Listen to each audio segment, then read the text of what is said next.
All right, this is Drop 102 Recovery. It should be pretty easy. Just listen carefully. Give me some reply information.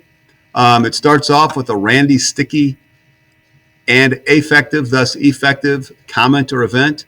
Here's what I'm talking about. I told students in class that one time I heard a teacher not talking to me, just talking about salt being unhealthy, and it really caused me to stop putting so much salt on my food.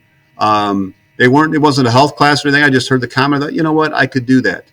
So I am trying to get you to think of some time when you heard something like random that affected your behavior, maybe in a good way, maybe in a bad, but a random that was sticky, something you still remember that had an impact. Tell me about what it was, and then why it affected you. Why did it make a difference? Maybe it was better or worse, but give me at least 2, 3, 4, 5 sentences in there about something that was said to you or said around you that you heard that kind of changed the way you act about something.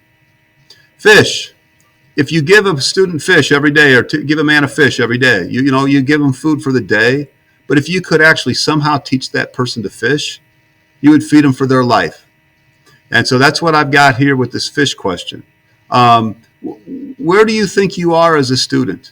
Do you need the teacher to do all the stuff for you, and you just sit waiting like they're going to just give you some fish? Or do you feel like you're starting to get to where, you know what, I can do this on my own? I don't need the teacher to tell me to get started. I don't need the teacher to tell me the answers. It's just what I do. I go in a room and I get going. And so I'm going to try to get you to tell me about yourself as a student. Where do you think you are in terms of being able to learn on your own?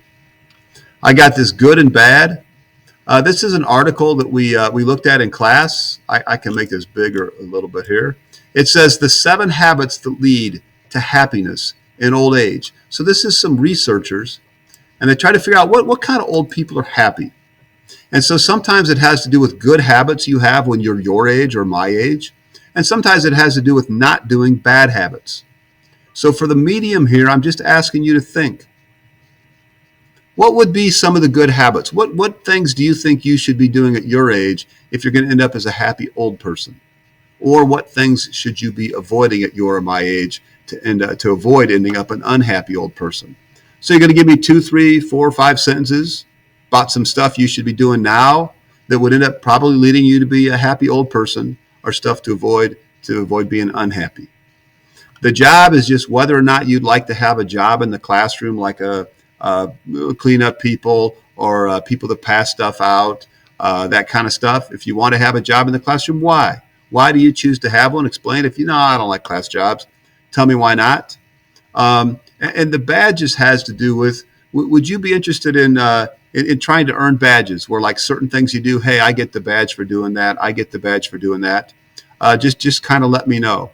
So if you think, yeah, I think I'd like working for badge, just tell me why. If not, why not?